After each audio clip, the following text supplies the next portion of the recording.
The gunshot that killed Rebecca Dalton's father echoed through her mind every night, robbing her of sleep and trust in equal measure. She stood at the window of her modest room above the general store in Durango, Colorado, watching the main street come alive with the morning of June 12, 1878, her fingers tracing the cool glass as if it could separate her from the memories that haunted her. The mountains loomed in the distance, their peaks still dusted with the last remnants of winter snow, and somewhere in this rough town built on silver mining and cattle drives, her father's killer walked free because the sheriff had called it self-defense, though Rebecca knew better. She had been there, hidden behind the wagon, and she had seen the whole thing unfold with a clarity that burned itself into her soul. Rebecca turned from the window and began pinning up her dark auburn hair, studying her reflection in the small mirror that hung on the wall. At 22 years old, she had learned to keep her emotions locked away behind green eyes that revealed nothing to the men who passed through town. Her father had taught her to run the general store's books, to calculate profit margins and manage inventory, skills that now kept her fed but did nothing to fill the hollow space his death had carved into her chest 3 months ago. The owner of the store, Mrs. Henderson, had been kind enough to let Rebecca stay on, offering her both employment and lodging, but kindness could not restore what had been stolen from her that terrible March evening. She descended the narrow stairs to the store below, where Mrs. Henderson was already sweeping the wooden floor, her gray hair pulled back in a practical bun. The older woman looked up with a sympathetic smile that Rebecca had learned to accept without returning. Sympathy was currency in Durango, easily given and just as easily forgotten when the next tragedy struck. "There's a cowboy asking about supplies for a cattle drive," Mrs. Henderson said, nodding toward the door. "Said he would be back this morning. Seemed decent enough, but you know how I feel about these drovers passing through." Rebecca did know. Mrs. Henderson's husband had been trampled in a stampede 15 years ago, leaving her with a thriving business and a deep wariness of the men who made their living moving cattle across the untamed territories. Rebecca had inherited her own wariness from different circumstances, but the result was the same. A wall built high enough that no one could climb over it without her permission, and she had no intention of granting that permission to anyone. The morning passed in the familiar rhythm of commerce. Rebecca measured out flour, weighed tobacco, and wrapped purchases in brown paper while keeping her interactions brief and professional. She had mastered the art of the polite smile that never reached her eyes, the courteous words that contained no warmth. It was safer this way, she told herself. Safer to keep everyone at arm's length when you had already learned that the people you loved could be torn away in an instant. The bell above the door chimed just after noon, and Rebecca looked up from the ledger where she was recording the morning sales. The man who entered was tall and lean, with sun-darkened skin and dark brown hair that curled slightly at the collar of his dust-covered shirt. He removed his hat as he stepped inside, revealing eyes the color of aged whiskey, and there was something in his bearing that suggested competence and quiet confidence. He moved with the easy grace of someone comfortable in his own skin, and Rebecca immediately distrusted that confidence because her father had been confident too, right up until the moment a bullet had stolen his life. "Madam," the man said, his voice a low drawl that carried the accent of someone who had spent time in Texas. "I spoke with Mrs. Henderson earlier about supplies. Name's Thomas Ashford, but most folks call me Tom. I'm trail boss for a herd heading up from New Mexico territory, and will be passing through in about a week. Need to arrange for provisions." Rebecca set down her pen and met his gaze directly, letting none of her automatic distrust show on her face. "What quantities are we discussing, Mr. Ashford?" 12 men for approximately 3 weeks on the trail, Tom said, pulling a piece of paper from his vest pocket and unfolding it on the counter. "Figured on the usual: coffee, flour, beans, bacon, salt. Maybe some canned peaches if you have them. The men appreciate something sweet when we can manage it." His list was detailed and practical, written in a surprisingly neat hand, and Rebecca found herself studying the paper longer than necessary because it gave her an excuse not to meet his eyes. There was something unsettling about Tom Ashford, though she could not quite define what it was. Perhaps it was the way he stood patiently while she read, not fidgeting or demanding her immediate attention like so many men did. Perhaps it was the way his gaze seemed to take in everything about her without being invasive or presumptuous. Whatever it was, Rebecca felt an instinctive need to keep her guard firmly in place. "We can provide all of this," she said, reaching for her own paper to begin calculating costs. "When would you need it ready?" "Week from Thursday," Tom replied. "We should be arriving on the 16th. Planning to rest the herd outside town for a couple days before pushing on toward Wyoming.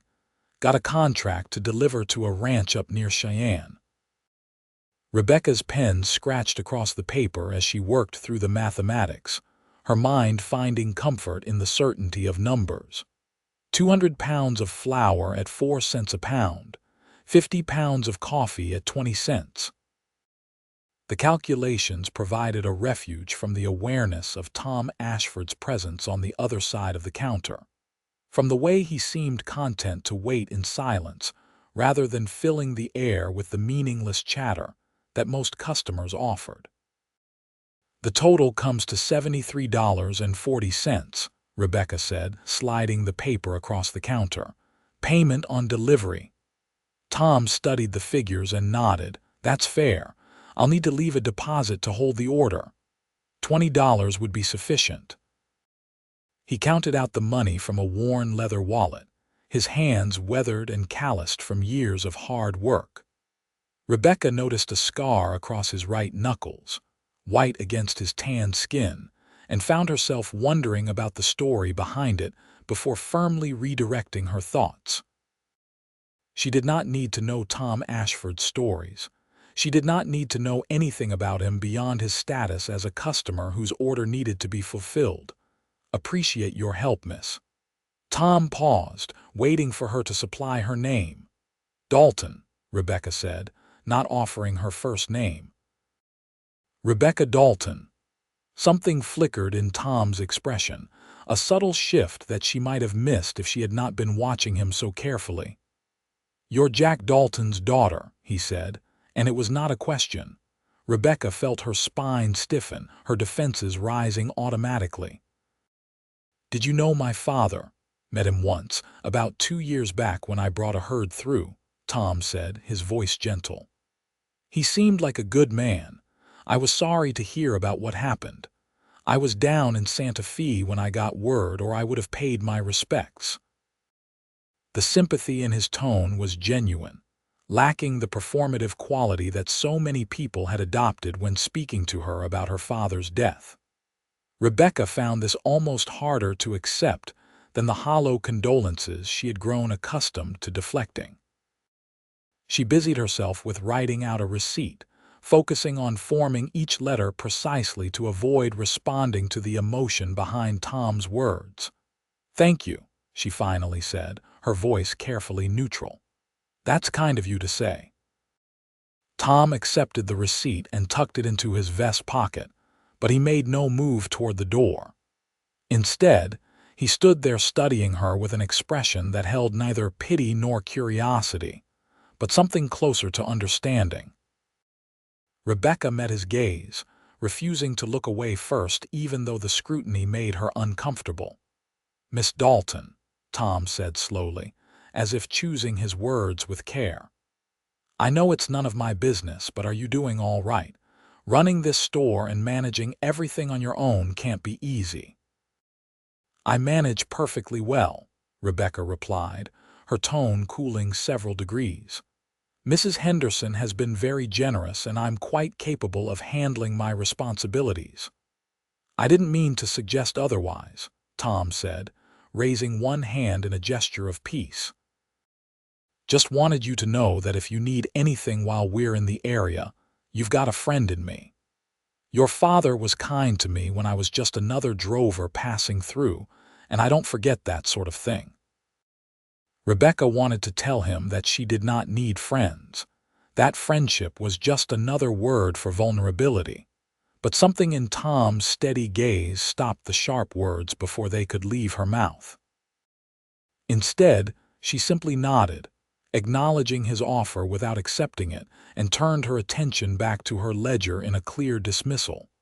Tom settled his hat back on his head and touched the brim in a gesture of farewell. "I'll see you next Thursday, Miss Dalton. Thank you for your time." After he left, Rebecca found herself staring at the door for a long moment, troubled by the interaction in ways she could not quite articulate.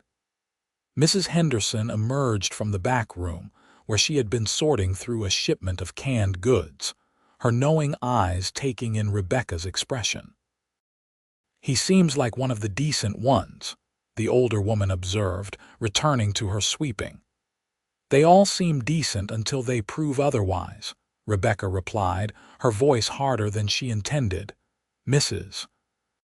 Henderson paused in her work and leaned on her broom, regarding Rebecca with the frank concern of someone who had known loss and recognized its marks on others. "Child, I know you've been hurt. Lord knows I understand building walls to protect yourself. But there's a difference between being cautious and being closed off entirely. Your father wouldn't want you to shut out the whole world because of what happened to him." Rebecca's hands clenched around her pen. "My father was shot down in the street like a dog because he trusted the wrong person. He thought Frank Morrison was his friend, thought they could settle their dispute over that land deal with a conversation. Instead, Morrison drew on him without warning, and now Morrison walks free while my father is in the ground. Forgive me if that's made me somewhat selective about who I choose to trust. Frank Morrison was always a snake," Mrs. Henderson said firmly. "But Thomas Ashford isn't Frank Morrison. Not every man in this territory is looking to hurt you." "Perhaps not," Rebecca conceded.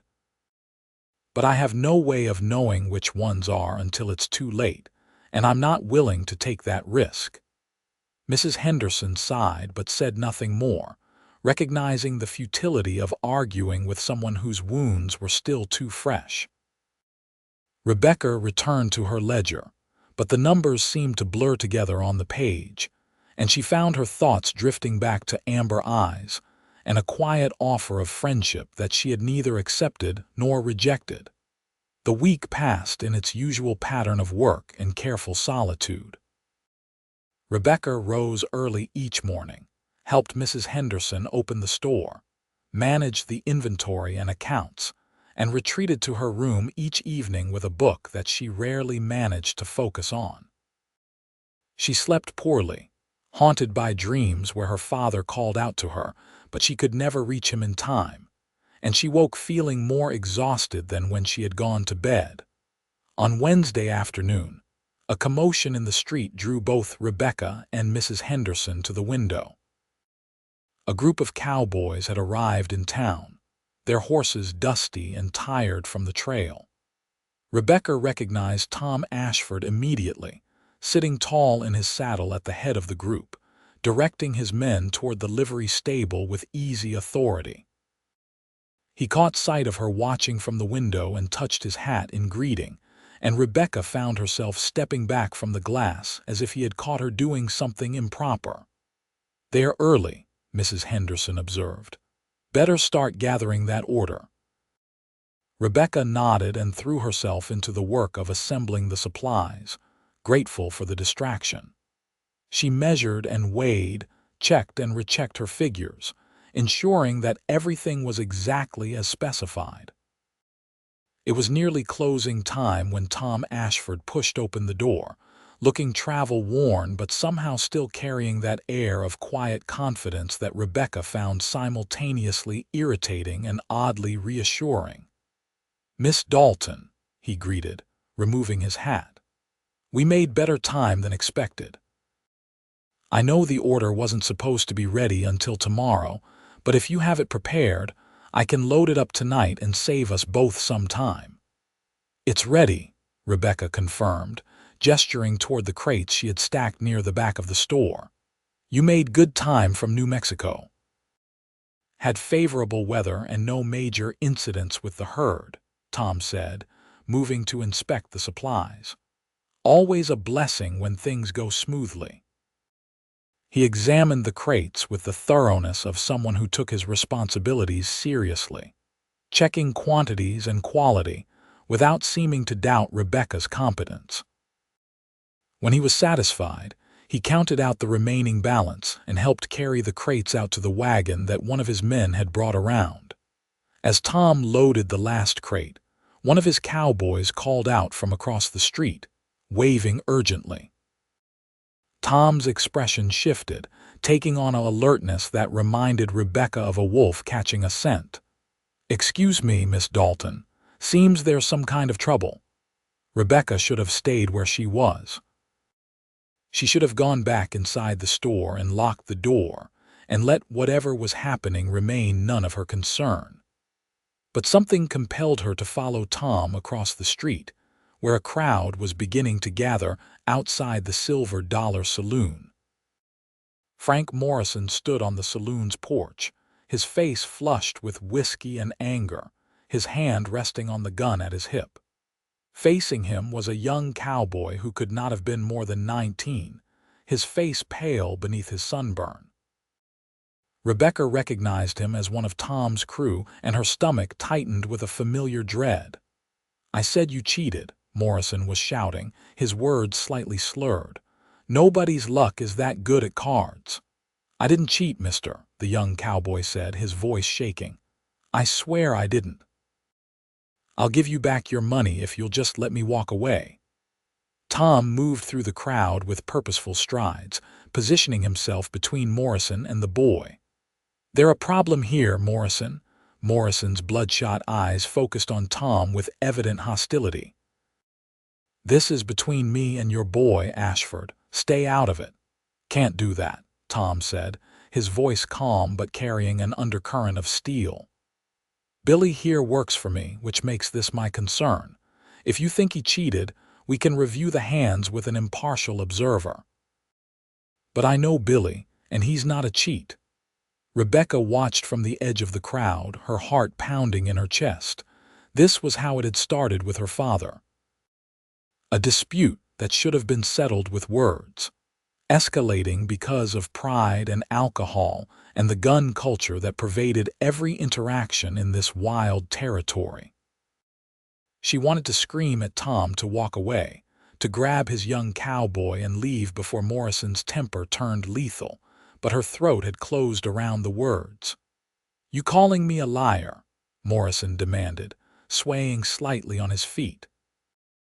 "I'm saying you're drunk and making accusations you can't back up," Tom replied, his tone remaining even despite the tension crackling through the air. "Billy's going to give you back your money, and then my men and I are going to leave. Tomorrow, when you're sober, you'll realize this isn't worth killing someone over." For a long moment, Morrison's hand hovered near his gun, and Rebecca could see him calculating his odds, weighing his wounded pride against the reality of facing down a trail boss who looked considerably more sober and capable than he was. Finally, Morrison spat into the dirt and waved his hand dismissively. "Keep your damn money," he said, "but I don't want to see any of you Ashford's crew in my establishment again." Tom nodded slowly. "That's fair enough. Billy, back to the camp." The young cowboy did not need to be told twice. He practically ran toward where the horses were tied, his relief palpable. Tom remained where he was, watching Morrison until the other man turned and stumbled back into the saloon. Only then did Tom's shoulders relax fractionally, and he became aware of the crowd that had gathered to witness the confrontation. His eyes found Rebecca in the crowd, and something in her expression must have communicated the turmoil she was feeling because his face softened with concern. He made his way through the dispersing crowd to where she stood, rooted to the spot as if her feet had grown into the boardwalk. "Miss Dalton," Tom said quietly, "are you all right?" Rebecca realized she was trembling, her hands clenched so tightly that her nails were digging into her palms. The scene she had just witnessed had overlaid itself onto the memory of that March evening, and for a moment she could not separate past from present. She drew in a shaky breath, trying to regain control of herself. "That man killed my father," she said, her voice barely above a whisper. 3 months ago, they argued over a business deal, and Morrison shot him. Claimed self-defense because my father had his hand near his gun, but that was a lie. My father was trying to calm Morrison down, trying to de-escalate, and Morrison killed him anyway. The sheriff ruled it justified, and there was nothing I could do about it." Tom's expression darkened, his jaw tightening. "I'm sorry, I didn't know the details." "Why would you?" Rebecca said, finding her voice growing stronger as anger replaced the fear. "It's just another killing in a town that sees them regularly. My father was a good man, and he's dead because he tried to reason with someone who didn't want to be reasonable. And you just did the same thing, putting yourself in Morrison's sights, risking your life for a few dollars and a card game that didn't even involve you." "I couldn't let Billy face that alone," Tom said simply. "He's 19 years old and scared, and Morrison was looking for an excuse to prove something. If I hadn't stepped in, that boy would be dead right now." "And you could have been dead instead," Rebecca shot back. "Do you think that would have been better? Do you think your death would have meant more than his?" Tom studied her face, and she could see understanding dawning in his eyes. "You're not angry about what just happened. You're angry about what happened to your father, and you're taking it out on me because I'm here and he's not." The accuracy of his observation struck Rebecca like a physical blow. Tears burned behind her eyes, but she refused to let them fall, refused to show this stranger the depth of her pain. "I need to go," she said, turning away. Tom's hand caught her arm, gentle but firm. "Wait, please." Rebecca could have pulled away. She should have pulled away. Instead, she stood frozen, feeling the warmth of his hand through the fabric of her sleeve, waiting for whatever he was going to say. "I know we barely know each other," Tom said, his voice low enough that only she could hear. "And I know you have every reason not to trust any man in this town, least of all a drifter who'll be gone in a few days. But I meant what I said before. If you need a friend, I'm here." Rebecca finally turned to face him, meeting his steady gaze with all the defenses she had carefully constructed over the past 3 months. "I don't know how to trust," she said, the words coming out more honest than she had intended. "I don't know if I'll ever know how to trust again." Tom nodded slowly, as if he had expected this answer, and his response was spoken with a certainty that somehow steadied the ground beneath her feet. "I'll wait until you learn." The simplicity of the statement left Rebecca speechless. Not a promise to convince her, not an argument about why she should give him a chance, just a patient declaration that he would be there when and if she was ready. It was possibly the most disarming thing anyone had said to her since her father's death. "Why?" she asked. "You don't know me. You'll be leaving in a few days. Why would you wait for something that might never happen?" Tom released her arm and reached up to resettle his hat, a gesture that seemed to give him time to consider his answer. "When I met your father 2 years ago, I was having a rough time of it. Lost most of my pay in a crooked card game, and didn't have enough for supplies to get my crew through the next leg of the drive. Your father saw me sitting outside this very store, trying to figure out what to do, and he came out and asked what was wrong. When I told him, he extended me credit without hesitation, even though he had no guarantee I'd ever pay him back. Rebecca felt a fresh wave of grief wash over her. That sounded exactly like something her father would have done. Tom continued, his voice warm with memory. I came back 3 months later and paid him every cent, plus interest he didn't ask for. We sat on the porch of this store and talked for hours about cattle and weather, and all the things that don't seem important until you're sharing them with someone who understands. He mentioned you, told me how proud he was of your head for figures, how you could calculate margins faster than he could. Said you were going to do great things someday. He said that. Rebecca's voice cracked on the question. He did. So when I heard what happened to him, it felt like losing someone who could have been a real friend if I'd had more time to know him. And when I see you standing here, alone and hurting and convinced that trust is the enemy, I think about how Jack Dalton trusted me when he had no reason to, and how that kindness changed my circumstances entirely. Maybe I can't give him back his life, but I can offer his daughter the same thing he offered me, patience and understanding, with no expectation of anything in return. Rebecca found herself blinking rapidly, trying to clear the moisture from her eyes. "You're going to make me cry in the middle of the street," she said, attempting to inject some lightness into her tone and failing. "Then let's walk," Tom suggested, gesturing toward the edge of town where the buildings gave way to open land. "Unless you need to get back to the store." Rebecca glanced over her shoulder and saw Mrs. Henderson watching from the window with an encouraging expression. The older woman made a shooing motion with her hand, clearly indicating that Rebecca should take this opportunity. Against her better judgment, Rebecca found herself nodding. They walked in silence at first, leaving the noise of the town behind them. The late afternoon sun painted the mountains in shades of gold and amber, and the air carried the crisp scent of pine from the higher elevations.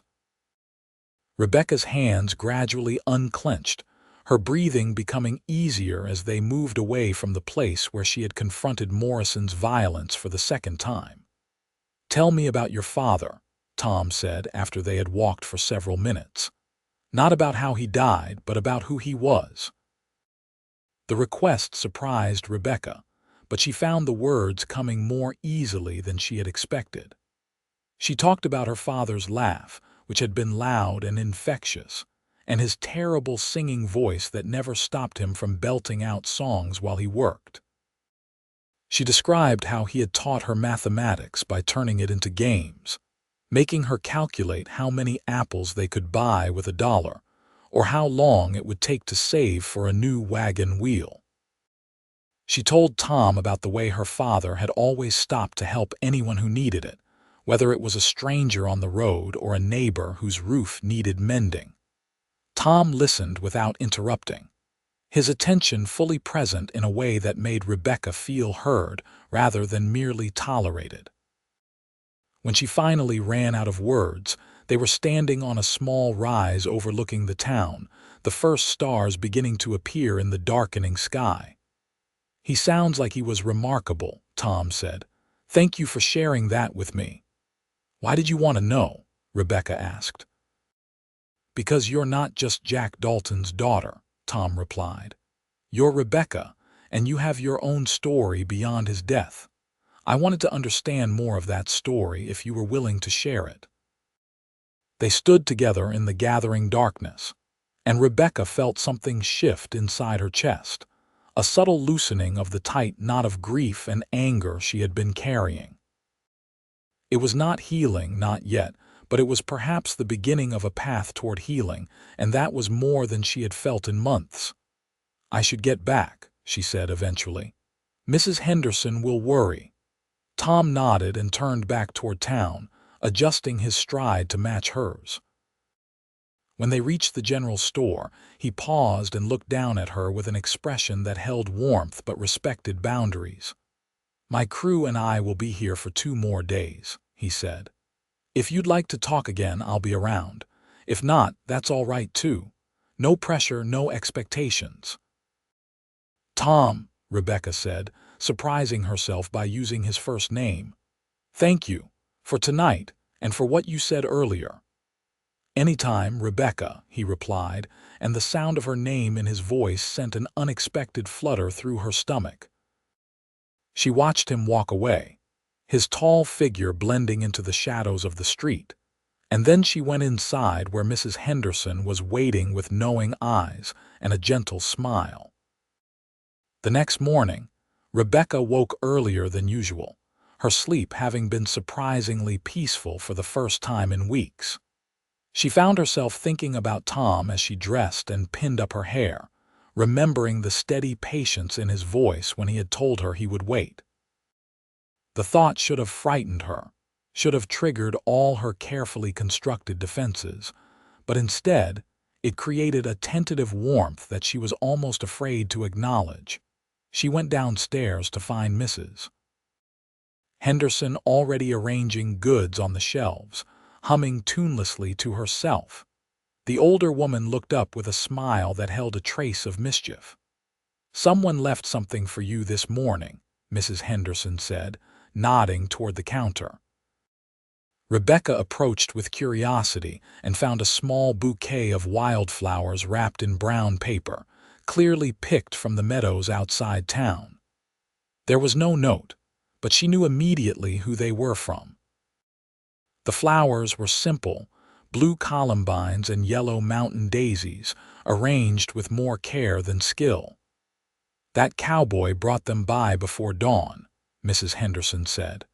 "Said he wanted to leave them before the day got too busy. Seemed worried you might not accept them if he handed them to you directly." Rebecca touched one of the columbine petals, soft as silk, beneath her fingertip.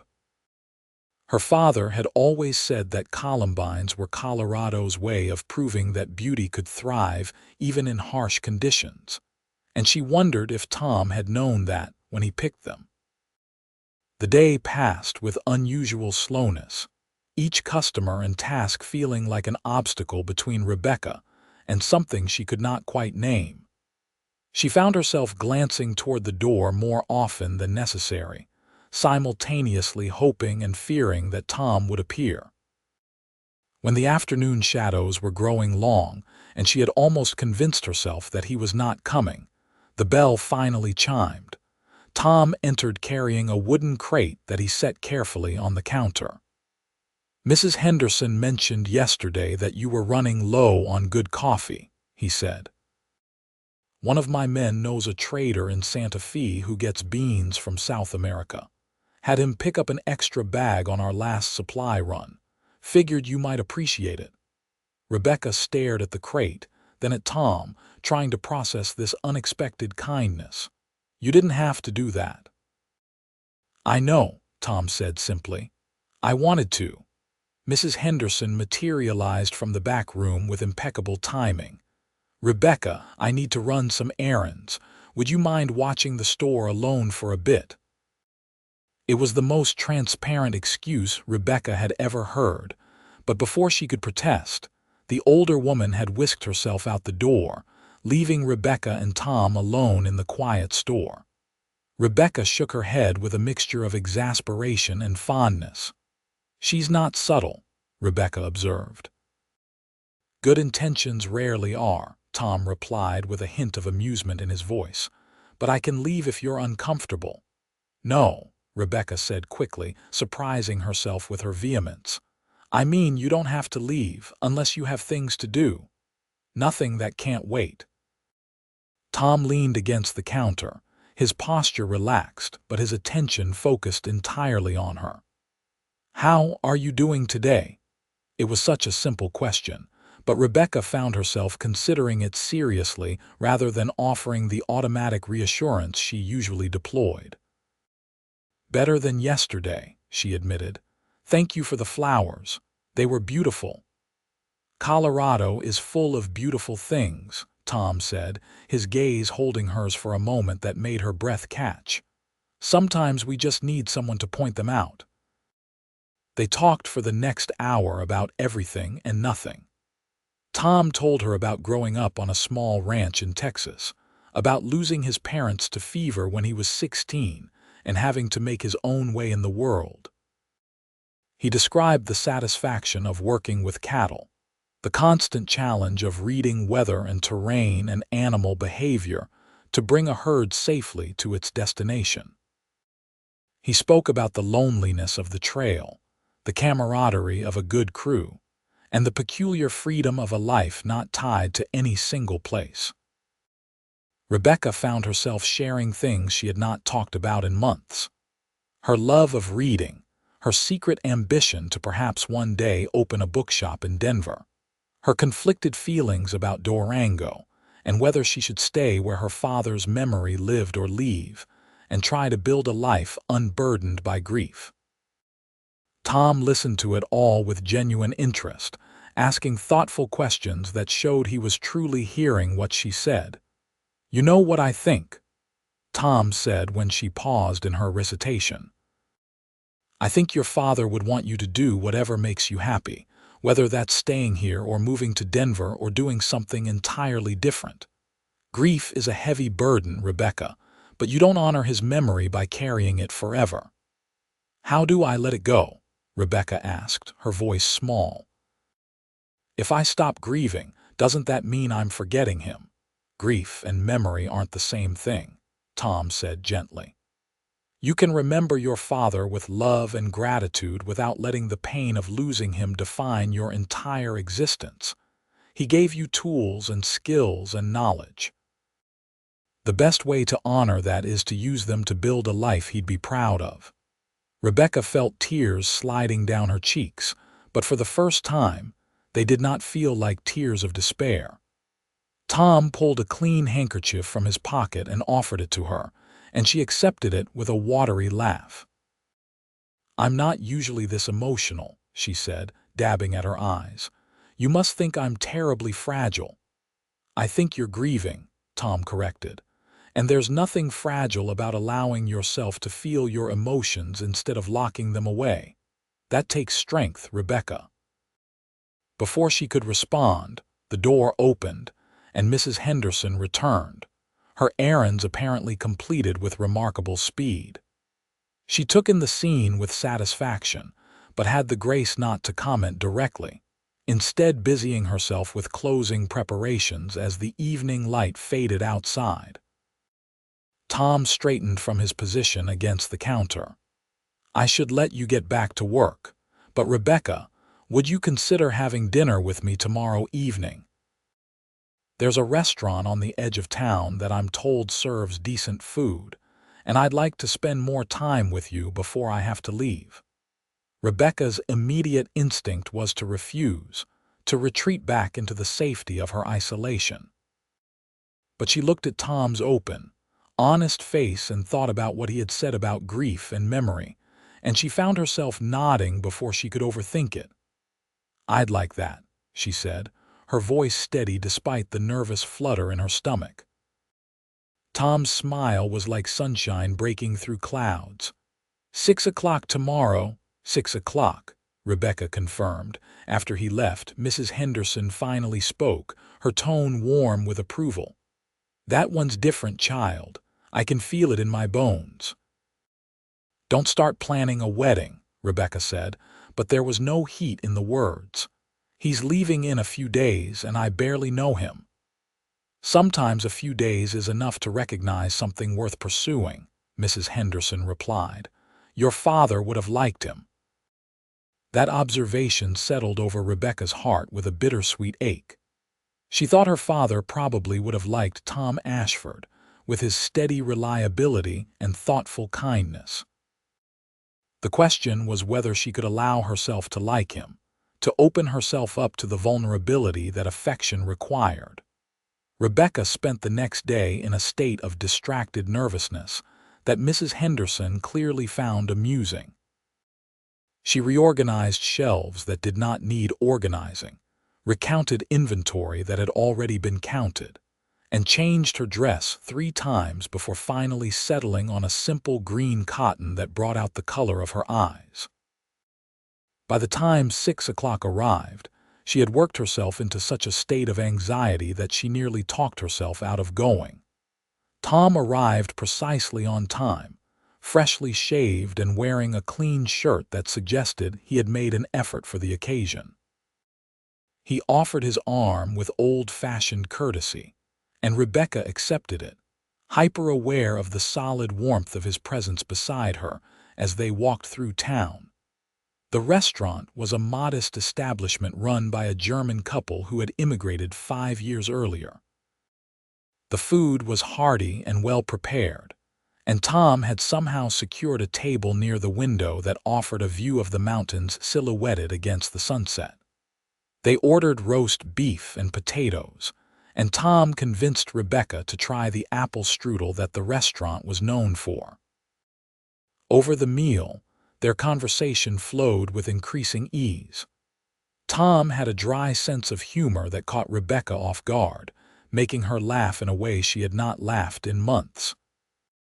He told stories about mishaps on the trail, about ornery cattle and spooked horses, and the time one of his crew accidentally set his own boots on fire while trying to warm them too close to the campfire. Rebecca found herself reciprocating with stories from the general store, about the eccentric customers and unusual requests, and the time a miner had tried to pay for supplies with a jar of what he claimed were gold nuggets, but turned out to be painted rocks. "How did you end up working at the store?" Tom asked as they waited for their dessert to arrive. "Your father ran it with Mrs. Henderson." "No, my father had his own freight business," Rebecca explained. "He transported goods between Durango and the smaller mining camps in the mountains. Mrs. Henderson was a family friend, and when my mother died 6 years ago, she helped my father and me get through that difficult time. After my father's death, she offered me employment and a place to stay. I'm grateful for her kindness, but I know I can't stay there forever. I need to figure out my own path." "What does that path look like?" Tom asked, his attention fully focused on her in that way he had that made her feel like the only person in the world. Rebecca set down her fork and considered the question seriously. "I'm not entirely sure yet. I have some money saved, and my father left me a small amount. Not enough to start a business on my own, but enough to perhaps relocate if I choose to. The problem is that I don't know where I'd go or what I'd do when I got there. All my life has been here in Durango." "You mentioned Denver yesterday," Tom prompted. "And a bookshop." "It's probably foolish," Rebecca said, feeling self-conscious about sharing this dream. "I love books, always have. My mother taught me to read when I was 4, and I've been reading everything I can get my hands on since then. The idea of surrounding myself with books, of helping other people discover stories that might change their lives the way books have changed mine, that appeals to me. But it's a significant undertaking, and I'm not sure I have the courage to pursue it alone." The strudel arrived, warm and fragrant with cinnamon, but Rebecca barely noticed it. Tom was looking at her with an expression she could not quite decipher, something that held both admiration and thoughtfulness. "I don't think it's foolish at all," he said. "I think it sounds like exactly the kind of dream worth pursuing. And for what it's worth, I think you have more courage than you give yourself credit for. You're still here, still working, still moving forward despite everything you've lost. That's not weakness, Rebecca. That's strength." Rebecca felt warmth spreading through her chest at his words. She had spent so long feeling broken and incapable that hearing someone express confidence in her abilities felt almost foreign. They ate their dessert in comfortable silence, and when they finally left the restaurant, the night was full dark with stars scattered across the sky like diamonds on velvet. They walked slowly back toward the general store, neither of them seeming eager to end the evening. When they reached the front door, Tom turned to face her, and in the lamplight spilling from the windows, his features were warm and open. "I had a wonderful time tonight," he said. "Thank you for giving me a chance." "Thank you for asking," Rebecca replied. "I didn't realize how much I needed an evening like this until it happened." Tom hesitated, and she could see him weighing his next words carefully. "Rebecca, I need to leave tomorrow. The herd's rested, and I have a deadline to meet in Wyoming. But I want you to know that tonight meant something to me. You mean something to me, even though I know the timing is terrible and we barely know each other." Rebecca's heart was pounding so hard she was certain he could hear it. "What are you saying?" "I'm saying that I'll be back," Tom said with quiet intensity. "This route is one I travel twice a year, sometimes 3 times if the contracts work out right. I'll be back through Durango in September, and I'd like to see you again if you're willing. I know I'm asking a lot, asking you to even consider that possibility when you're still learning to trust again. But I want to be clear about my intentions. I'm not looking for a brief distraction, Rebecca. I'm looking for something real." Rebecca struggled to process what he was telling her. Part of her wanted to protect herself, to remind him and herself that 3 days of acquaintance did not constitute the foundation for anything lasting. But another part of her, the part that had been awakened by his patience and kindness, wanted desperately to believe that sometimes connection could transcend time and circumstance. "I don't know what to say," she admitted. "I want to see you again, but I'm scared. I'm scared of caring about someone and losing them. I'm scared of trusting my judgment when my judgment has already proven faulty." "When has your judgment been faulty?" Tom asked gently. "I trusted that my father would always be there," Rebecca said. "I trusted that if he was careful and good and honest, nothing bad would happen to him. And I was wrong." Tom reached out and took her hand, his touch warm and steady. "Your father's death wasn't your fault, and it wasn't because of any failing in your judgment. Frank Morrison made a choice to escalate a situation to violence. That's on him, not on you or your father. You can't protect yourself from every possible hurt by refusing to ever trust anyone again.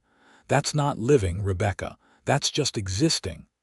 "I know," Rebecca whispered. "Intellectually, I know that. But knowing it and feeling it are 2 different things." "Then let me help you bridge that gap," Tom said. "I'm not asking you to trust me completely right now. I'm just asking you to consider the possibility that you might be able to trust me eventually." "Can you do that?" Rebecca looked up into his face, at the sincerity written in every line and angle, and made a decision that terrified and exhilarated her in equal measure. "Yes," she said, "I can do that." Tom's smile was brilliant, transforming his features from handsome to absolutely breathtaking. He raised her hand to his lips and pressed a gentle kiss to her knuckles, the gesture both old-fashioned and utterly perfect. "Then I'll see you in September," he said, "and we'll write. I'll send letters when I can, and you can tell me about the store and Mrs. Henderson and whatever else is happening in your life. We'll get to know each other properly, and when I come back, we'll see where things stand. Does that sound acceptable?" "It sounds more than acceptable," Rebecca said, and realized with a start that she was smiling, genuinely smiling for the first time since her father's death. They stood together for a moment longer, reluctant to separate, and then Tom stepped back, releasing her hand slowly as if he too found the parting difficult. "Good night, Rebecca Dalton," he said softly. "Good night, Tom Ashford," she replied. She watched him walk away into the night, and when she finally went inside, Mrs. Henderson was waiting with tea and an expectant expression. Rebecca told her everything, from the conversation about dreams and courage to Tom's promise to return in September. The older woman listened with evident satisfaction. "That's a good man," Mrs. Henderson pronounced. "I told you I could feel it in my bones." Rebecca laughed, feeling lighter than she had in months. "You were right, as usual." The next morning, Rebecca woke before dawn and dressed quickly, driven by an impulse she did not fully understand. She made her way through the quiet town to the place where Tom's crew had made camp on the outskirts. The men were already stirring, preparing for their departure, and she spotted Tom checking cinches and gear on his horse. He looked up as she approached, surprise and pleasure mingling on his face. "Rebecca, I didn't expect to see you this morning." "I couldn't let you leave without saying goodbye properly," she said, suddenly feeling shy about her impulsive decision to come. Tom left his horse and walked over to her, his expression warm. "I'm glad you came." They stood facing each other as the camp bustled with activity around them, and Rebecca felt the weight of everything unspoken between them. She wanted to tell him to be careful, to promise he would come back safely, to ask him to stay even though she knew that was impossible. Instead, she reached into her pocket and pulled out a small object wrapped in cloth. "I want you to have this," she said, unfolding the cloth to reveal a silver compass. "It was my father's. He used it on all his freight runs through the mountains. I'd like you to carry it so you'll have something to remind you of Durango, of me." Tom accepted the compass with reverence, clearly understanding the significance of the gift. "Rebecca, this is too valuable. I can't take this from you." "You can," she insisted. "My father would have wanted someone to use it, someone who would appreciate it, and it will give you a reason to come back so you can return it to me." Tom closed his fingers around the compass, his eyes holding hers. "I already have plenty of reasons to come back, but I'll treasure this." "Thank you." One of his men called out that they were ready to move, and Tom glanced over his shoulder before returning his attention to Rebecca. "I have to go." "I know," she said. "Be safe, Tom." He reached out and tucked a loose strand of hair behind her ear, his touch feather light. "I will. And I'll write as soon as I reach Cheyenne. Take care of yourself, Rebecca." She watched as he swung into his saddle with easy grace, watched as he raised his hand in farewell, watched as the entire crew began moving out with the massive herd of cattle flowing like a river around them. Tom looked back once, twice, 3 times, and each time Rebecca raised her hand, committing every detail of this moment to memory. When they were finally out of sight, swallowed by distance and dust, Rebecca felt an unexpected sense of peace settle over her. She was not healed, not completely, but she felt as if she had taken the first genuine steps toward healing. Tom had reminded her that her life was not over, that she still had dreams and possibilities ahead of her, and that trust, while frightening, was also the foundation of everything worthwhile. She returned to the general store to find Mrs. Henderson already opening up for the day. The older woman took one look at Rebecca's face and smiled. "You're going to be all right," she said with certainty. "Yes," Rebecca agreed. "I think I am." The weeks that followed Tom's departure fell into a new rhythm. Rebecca threw herself into her work at the store, but she also began making plans for her future. She wrote to the bank about her father's accounts, and discovered that he had left more money than she had realized, along with the deed to a small piece of land on the edge of town. She researched what it would take to open a bookshop, corresponding with booksellers in Denver and Kansas City to learn about suppliers and inventory management. Mrs.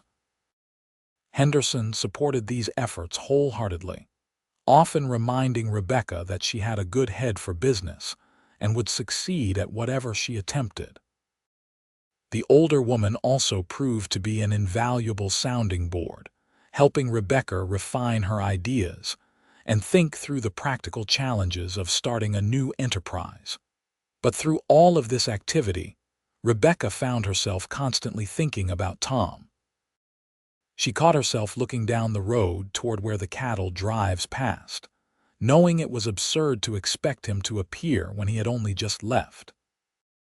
At night, she would lie in bed thinking about their conversations, about the way he had listened to her with such complete attention, about the steadiness in his voice when he had promised to wait while she learned to trust. 3 weeks after Tom's departure, the first letter arrived. Rebecca recognized his handwriting from the supply order he had written, and her hands trembled as she opened the envelope. "Dear Rebecca," the letter began, "I hope this finds you well and that Durango is treating you kindly. We reached Cheyenne without incident, delivered the herd, and I've spent the past few days managing the business end of things and giving the crew some well-earned rest. I wanted to write to you immediately upon arrival, but I confess I've been staring at blank paper for the better part of an evening, trying to find words adequate to express what I've been feeling. The truth is, I can't stop thinking about you. I know we spent only a few days together, and I know you're still navigating your grief and learning to trust again. But those few days revealed something to me that I've been searching for without realizing it. A connection that feels both comfortable and exhilarating. A sense that I've found someone who understands me in ways I didn't know I needed to be understood. Your father's compass sits in my vest pocket as I write this. I've taken it out at least a dozen times today, using it not because I'm lost, but because touching it makes me feel closer to you. I think about what you told me regarding your dreams of opening a bookshop, and I hope you're continuing to pursue that vision. You deserve to build a life that brings you joy, Rebecca, and I believe you have the strength and intelligence to make it happen. I'll be in Cheyenne for another week, then heading south to pick up another herd. The route will take me through New Mexico territory and then back up toward Colorado, but not through Durango this time. I expect to be back in your town by mid-September as planned, and I find myself counting the days already, even though there are so many of them ahead. Write to me when you can. Tell me about your days, your thoughts, your plans. I want to know everything about you, Rebecca Dalton, and I have a feeling that a lifetime wouldn't be long enough to learn it all. Yours, Tom. Rebecca read the letter 3 times, then carried it upstairs to her room where she could read it again in private. Tom's words filled her with a warmth that was almost frightening in its intensity. She sat at her small desk and pulled out paper and pen, determined to respond immediately. "Dear Tom," she wrote, "your letter arrived today, and I must confess I've read it so many times that I fear I'll wear out the paper. It means more to me than you can imagine to know that you're thinking of me, that those few days we spent together weren't just significant to me alone. I've been keeping busy with work at the store, but I've also been taking concrete steps toward the bookshop dream we discussed. Mrs. Henderson has been wonderfully supportive, and I've been researching suppliers and locations. The more I plan, the more real it becomes, and I have you to thank for giving me the courage to even consider it. You reminded me that I'm capable of more than just surviving, and that's a gift I can never adequately repay. I think about you constantly. I worry about your safety on the trail, hope that the weather is favorable and the cattle cooperative. I imagine what you're doing at various times of day, checking the herd in the morning, sitting around a campfire in the evening, sleeping under stars I can see from my window, and pretending that looking at the same sky makes us somehow closer. I won't pretend that I'm not still scared. Opening my heart again after losing my father feels like standing at the edge of a cliff, uncertain whether I'm about to fall or fly. But when I think about you, about your patience and kindness, and the way you make me feel seen and valued, the fear becomes more manageable. You told me you would wait while I learned to trust, and I'm trying, Tom. I'm genuinely trying. Please stay safe. Write to me again when you can, and know that September cannot come soon enough. Yours, Rebecca. She sent the letter the next morning, and so began a correspondence that sustained Rebecca through the summer months. Tom's letters arrived every 2 weeks with remarkable regularity, full of details about his work and his crew, questions about her progress with the bookshop plans, and expressions of affection that grew gradually more open as time passed. Rebecca responded to each letter with increasing honesty, sharing her hopes and fears, describing her daily life, and slowly revealing the depths of her growing feelings for him. By August, Rebecca had secured a location for her bookshop, a small building on Main Street that had previously housed a tailor shop. The rent was reasonable, and the space had large windows perfect for displaying books. She spent her free hours cleaning and painting, transforming the dusty interior into something bright and welcoming. Mrs. Henderson helped her construct simple shelving, and Rebecca began ordering inventory from suppliers in Denver and St. Louis. The work was exhausting and exhilarating in equal measure. Rebecca found herself falling into bed each night with aching muscles and a sense of accomplishment she had not felt since before her father's death.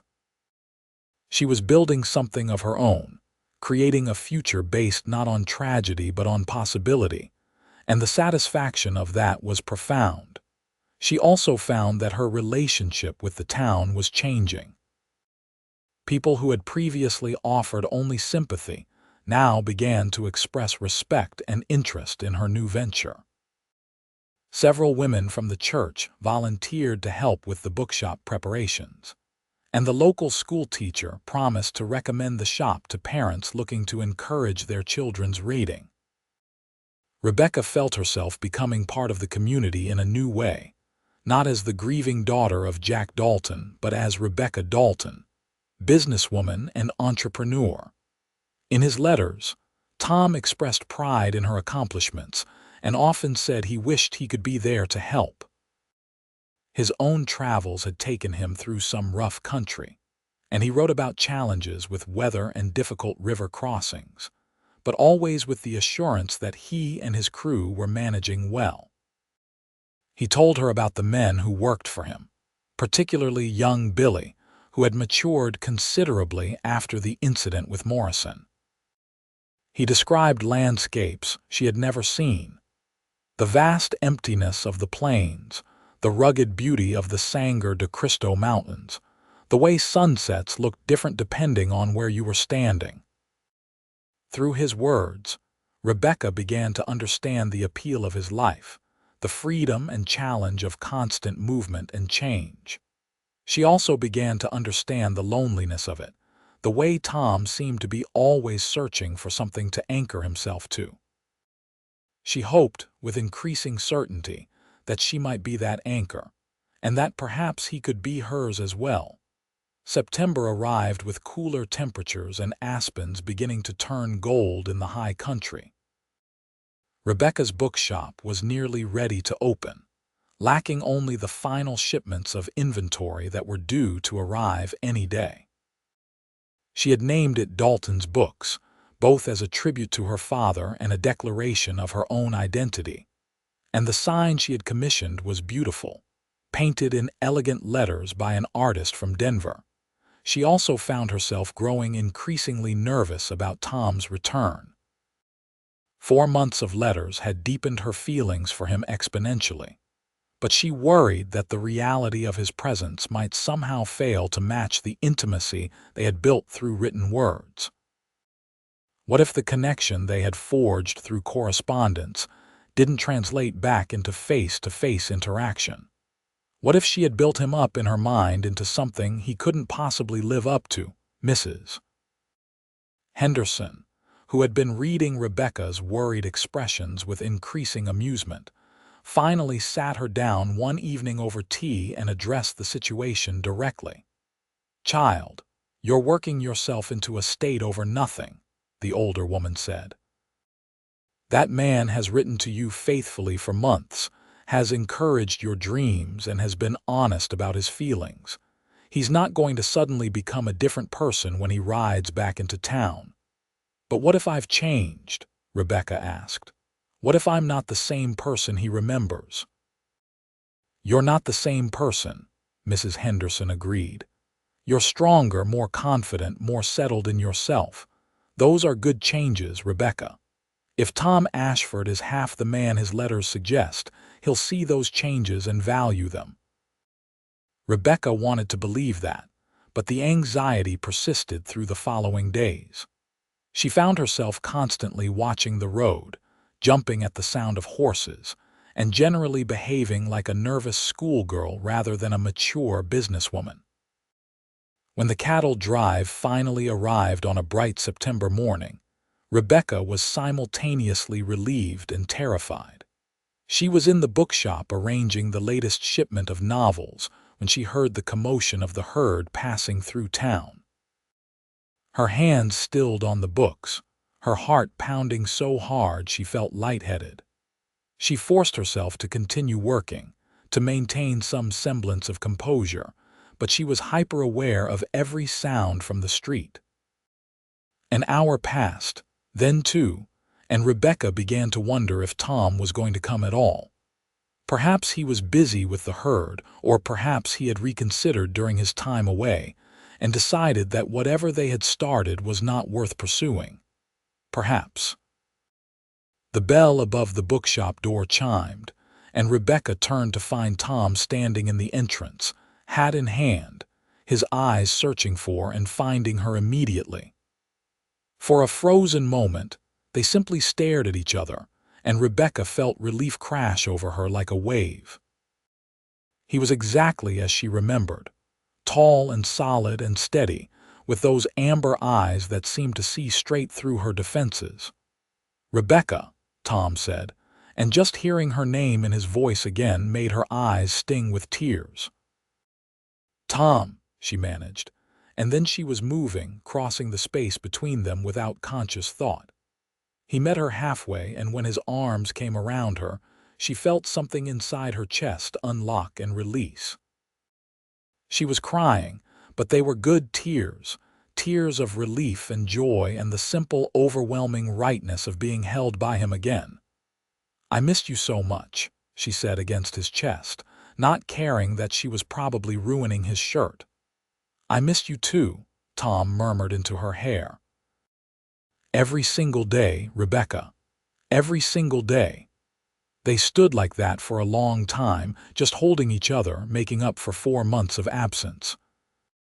Finally, Rebecca pulled back enough to look up at his face and found him smiling down at her with an expression of such tenderness that it made her breath catch. "Welcome home," she said, then immediately felt foolish because Durango wasn't his home, not really. But Tom's smile only widened. "That's exactly how it feels," he said. "Coming back here, seeing you again, it feels like coming home in a way nowhere else ever has." Rebecca reached up and touched his face, tracing the line of his jaw, reassuring herself that he was real and present. "I have so much to show you," she said. "The bookshop is nearly finished, and there's been so much happening, and I have 4 months of stories that didn't make it into letters." "I want to hear all of it," Tom assured her. "But first, can we just be here together for a minute? I've been imagining this moment for so long, and I want to appreciate it fully."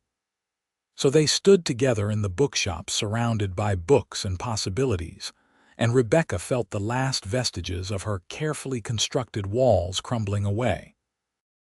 She had been so afraid of trust, so convinced that opening her heart would only lead to more pain. But standing here with Tom's arms around her, feeling the steady beat of his heart beneath her palm, she understood that trust was not about guarantees or certainty. Trust was about choosing to believe in something good even when you couldn't know for sure how things would turn out. "I've learned something while you were gone," Rebecca said quietly. "You told me you would wait until I learned to trust, and I've been working on it. I'm not all the way there yet, but I'm closer than I was. You were right, Tom. Closing myself off wasn't living, it was just existing, and I don't want to just exist anymore." Tom's arms tightened around her. "What do you want, Rebecca?" She looked up at him, meeting his gaze directly, and spoke the truth that had been growing in her heart through months of letters and longing. "I want to live. I want to take chances. I want to build my bookshop and see it thrive. And I want to do all of that with you beside me if you're still interested in that possibility." "Still interested," Tom repeated, his voice rough with emotion. "Rebecca, I've thought of little else for 4 months, but I need you to understand what you're saying. My life is on the trail. I can't give that up entirely, at least not yet. I have responsibilities to my crew and contracts to fulfill. If we're going to build something together, it will mean separating for months at a time, dealing with uncertainty and worry. Are you prepared for that?" Rebecca had thought about this extensively during his absence, had weighed the challenges against her growing feelings, and had come to a clear conclusion. "I'm prepared for whatever we need to figure out together. I'm not asking you to give up your life, Tom. I'm asking if there's room in that life for me." "There's room," Tom said immediately. "There's been room since the moment I met you, Rebecca. I just didn't know if you'd be willing to fill it." "I'm willing," she said, and then his lips were on hers, soft and warm and perfect. The kiss started gentle, almost tentative, as if they were both still half afraid this moment might shatter. But then Tom's hand came up to cup her face, and Rebecca pressed closer, and the kiss deepened into something that held months of yearning and hope. When they finally broke apart, both breathing hard, Tom rested his forehead against hers and laughed softly. "I've been wanting to do that since March." "Me too," Rebecca admitted, "though I didn't let myself acknowledge it until much more recently." They spent the rest of the day together, barely able to stop touching each other in small ways. Hands clasped, fingers intertwined, shoulders brushing. Rebecca gave Tom a complete tour of the bookshop, showing him the shelving they had built, the reading nook she had created near the window, the small office area where she would manage accounts. Tom praised every detail, clearly understanding how much this represented to her, and his genuine enthusiasm made her love for him deepen even further. Over dinner at the same restaurant where they had eaten on their first evening together, they began the serious work of figuring out how to merge their two lives. Tom explained that he typically made 3 or 4 major drives per year, each lasting between 2 and 4 months. Between drives, he returned to a small ranch outside San Antonio that he co-owned with his brother, helping with breeding and training while his brother handled the day-to-day operations. "I've been thinking," Tom said, toying with his coffee cup. "My brother has been wanting to buy me out of the ranch for a while now. He has kids growing up and needs the space. I've been reluctant because I didn't have anywhere else to call home. But if I sold him my share, I'd have capital to invest in a different kind of future. I could establish a base here in Durango, perhaps buy some land and build a small place. I'd still need to work the drives, at least for a few more years until I build up enough savings, but I could make Colorado my home rather than Texas." Rebecca's heart was pounding. "Are you saying what I think you're saying?" "I'm saying that I want to build a life with you, Rebecca. Not in some distant future, but starting now. I know we're moving fast, but I'm 30 years old and I've spent enough time drifting to recognize when I've found something worth staying for." "You're worth staying for. What we're building together, that's worth staying for." Rebecca set down her fork, her hands trembling slightly. "Tom, are you asking me to marry you?" "Not yet," Tom said, reaching across the table to take her hand. "I want to, believe me. But I think you need more time to be certain about this, about us. What I'm asking is whether you'd be open to that future, whether you can see yourself as my wife eventually, even if eventually is a few months or a year down the road." Rebecca thought about her father, about how he had always told her that when you found something good, you held on to it with both hands. She thought about the past 4 months, about how Tom's letters had sustained her through difficulties and celebrated her triumphs. She thought about how it had felt to see him standing in her bookshop doorway, about the rightness of being in his arms. "Yes," she said, the word coming out strong and clear. "I can absolutely see that future, Tom. I want that future." Tom's smile was brilliant, transforming his entire face. He raised her hand to his lips and pressed a kiss to her knuckles, just as he had done on the night before he left 4 months ago. "Then we'll work toward it together. I'll sell my share of the ranch, establish myself here, and we'll give ourselves time to be certain. And when we're both ready, when you're absolutely sure that this is what you want, I'll ask you properly, and we'll build that life we're both imagining." They talked late into the night, making plans and dreaming out loud. Tom would be in Durango for 5 days this time, giving the herd an extended rest before pushing on to Wyoming. He promised to spend every possible moment with Rebecca, helping with final preparations for the bookshop's opening, and simply enjoying being together without the barrier of distance between them. The next morning, Tom arrived at the bookshop early, ready to help with whatever needed doing. He proved surprisingly handy with hammer and nails, fixing a loose board in the floor and adjusting shelves that were slightly uneven. Rebecca watched him work, appreciating the competent way he approached each task, and marveled at how comfortable they were together despite the months of separation.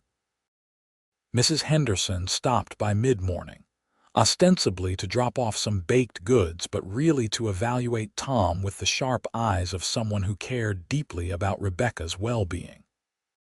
Tom clearly understood what was happening and submitted to the older woman's scrutiny with good grace, answering her pointed questions about his intentions and his ability to provide for a wife with honesty and patience.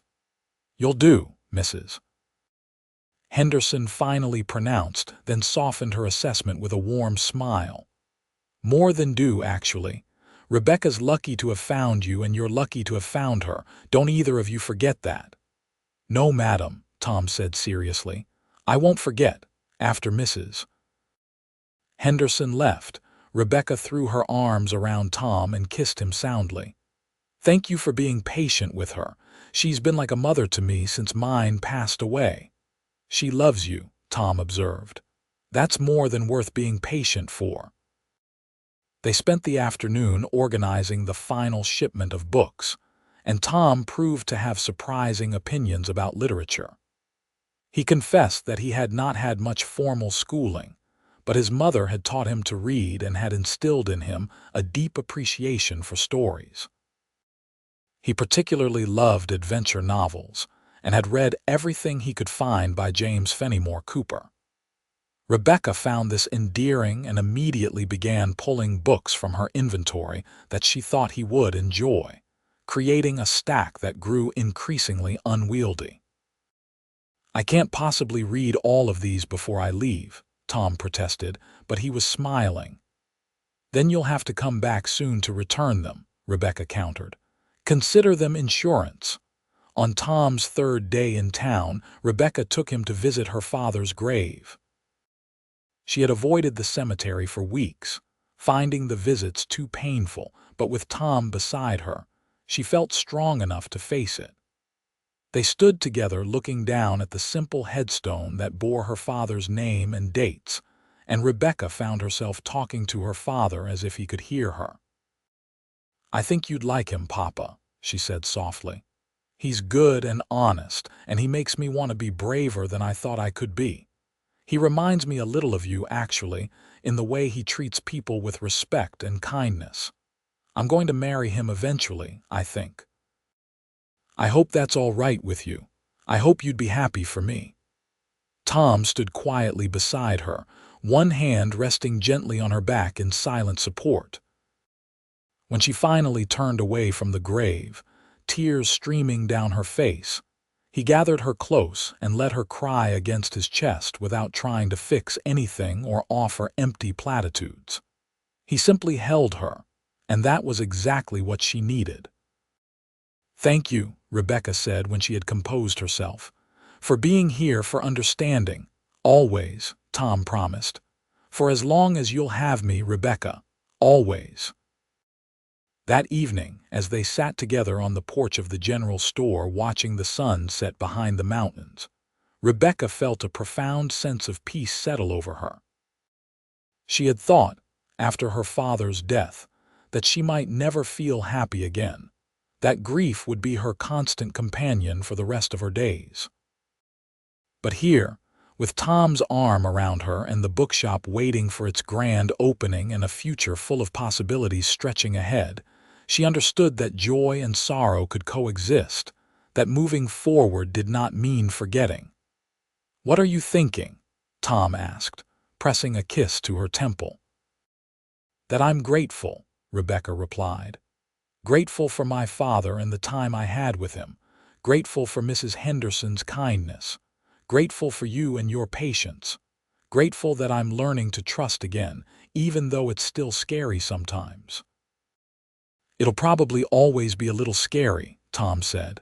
"That's just part of caring about someone, but we'll figure it out together, Rebecca, one day at a time." Tom's final 2 days in Durango passed too quickly. They spent every possible moment together, sometimes talking about serious plans for their future, sometimes simply enjoying comfortable silence. Tom helped Rebecca with the final preparations for the bookshop's opening, which was scheduled for the week after he left. He met more of the townspeople, making a point of being friendly and respectful, and Rebecca saw him gradually winning over even those who were skeptical of cowboys and drovers. On the morning of his departure, they stood together on the outskirts of town where his crew was preparing to move out.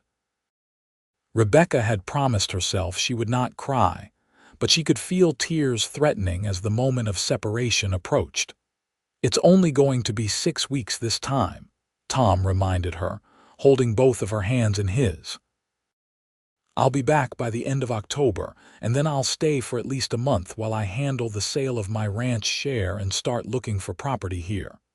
6 weeks, Rebecca repeated, trying to make it sound like a manageable time frame. "I can do 6 weeks, and I'll write," Tom promised.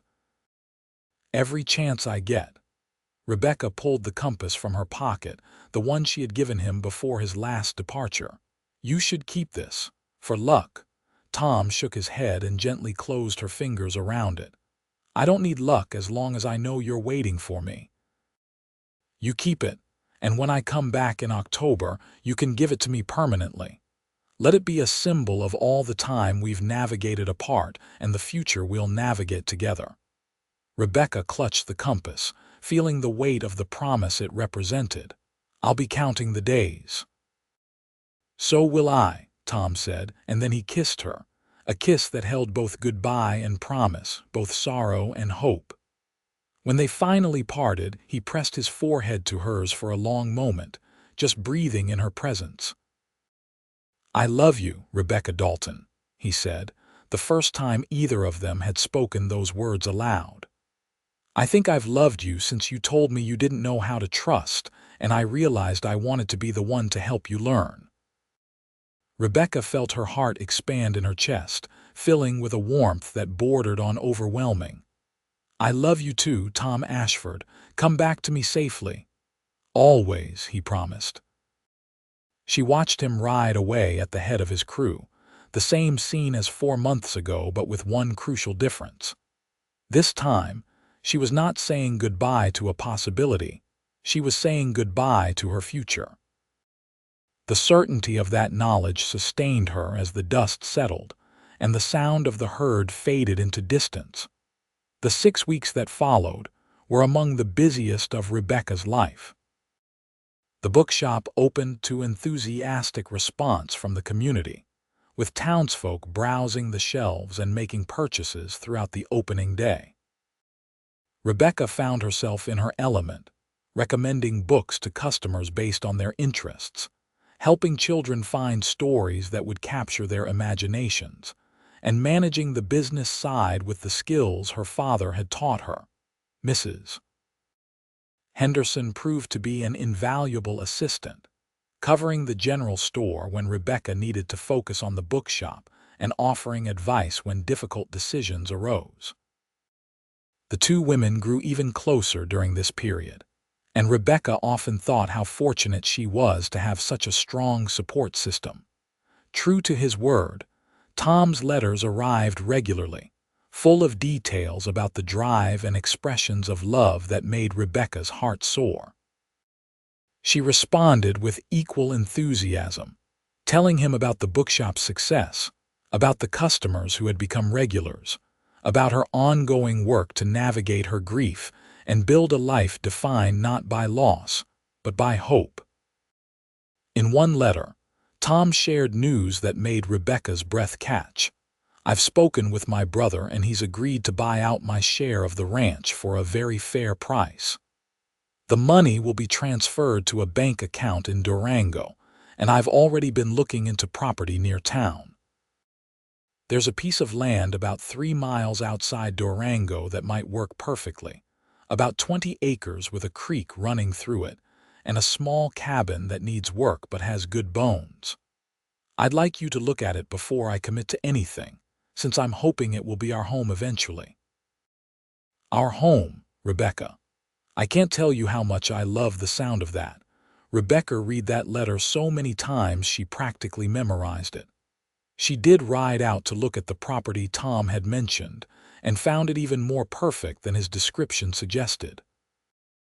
The cabin was small but charming, sitting in a meadow with the mountains rising majestically behind it. The creek babbled cheerfully through the property, lined with cottonwood trees that would provide shade in summer. She could easily imagine Tom working to restore the cabin, could picture children running through the meadow in future years, could see a life unfolding here that was full of love and partnership and joy. She wrote back immediately, telling him to secure the property, that it was perfect and she could not wait to start making it their own. The idea that they were truly building toward a concrete future rather than just dreaming made everything feel suddenly, thrillingly real. October arrived with crisp air and aspens at their peak golden glory. Rebecca found herself constantly watching the road, anticipating Tom's return with a mixture of excitement and nervous energy.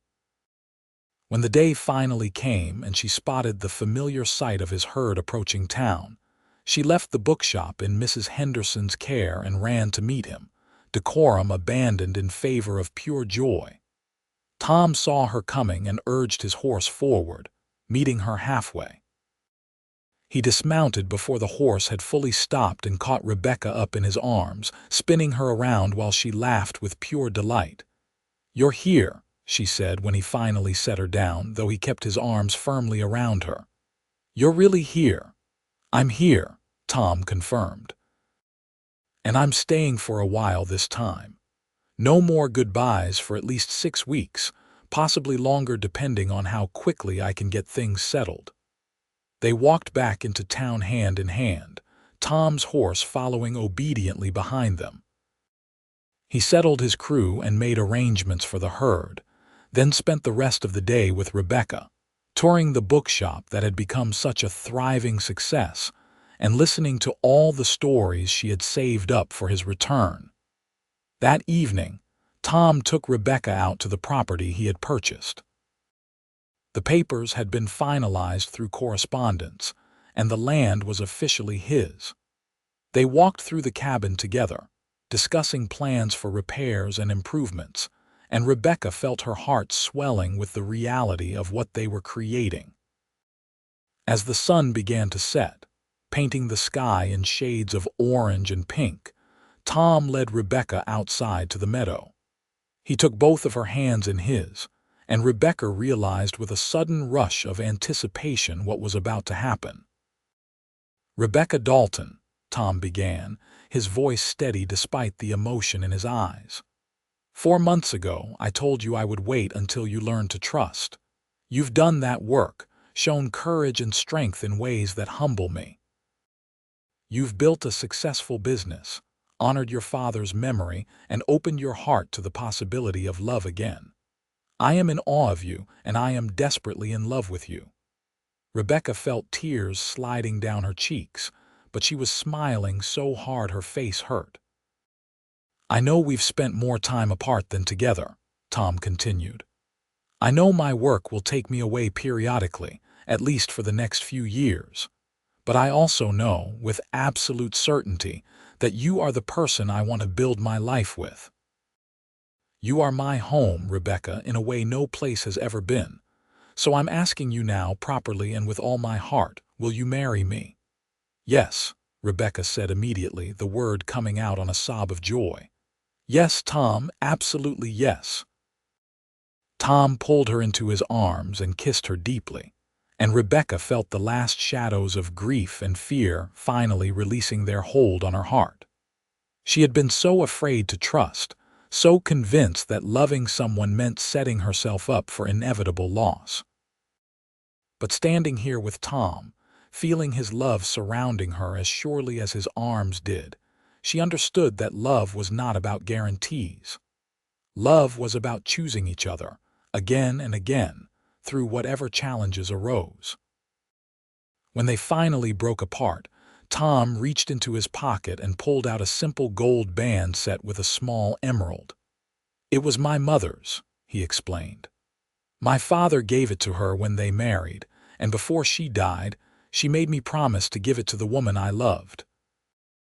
"I know it's not fancy, but—" "It's perfect," Rebecca interrupted, holding out her hand. "It's absolutely perfect." Tom slid the ring onto her finger and they both laughed when it fit perfectly on the first try. They stood together in the meadow as darkness fell, making plans and dreaming out loud about the future they would build.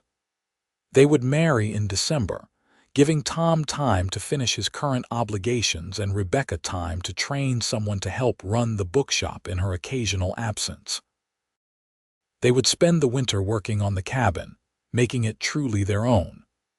In the spring, Tom would take one more drive to fulfill his existing contracts, but after that, he would transition to buying cattle locally and selling them to other drovers, allowing him to stay closer to home. "I want children," Rebecca said softly. "Is that something you want too?" "Very much," Tom assured her. "I want to fill this cabin with children and love and all the life we can pack into it." They returned to town that evening engaged and glowing with happiness. Mrs. Henderson took one look at them and immediately began making plans for a wedding, despite Rebecca's protests that they should keep things simple. The older woman would hear none of it, insisting that Rebecca deserved a proper celebration and that the community would be thrilled to attend. The next 6 weeks passed in a blur of activity. Tom worked on the cabin with the help of several men from town, replacing rotted boards and fixing the leaky roof, while Rebecca divided her time between the bookshop and helping to make the cabin livable. She sewed curtains for the windows, purchased furniture from families who were moving away, and slowly assembled all the domestic items they would need to start their married life. They also spent hours simply being together, learning each other's rhythms and quirks, building the foundation of partnership that would sustain them through future challenges. Tom was patient and thoughtful, always asking Rebecca's opinion and genuinely listening to her answers.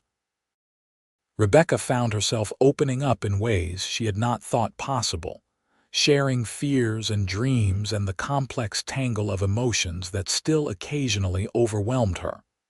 One evening, they sat together in the bookshop after closing, Tom reading while Rebecca worked on accounts. The comfortable silence was broken when Tom looked up and spoke thoughtfully. "I've been thinking about your father," he said. "About what he would think of us." Rebecca set down her pen, giving him her full attention. "What about him?" "I think he'd be happy," Tom said.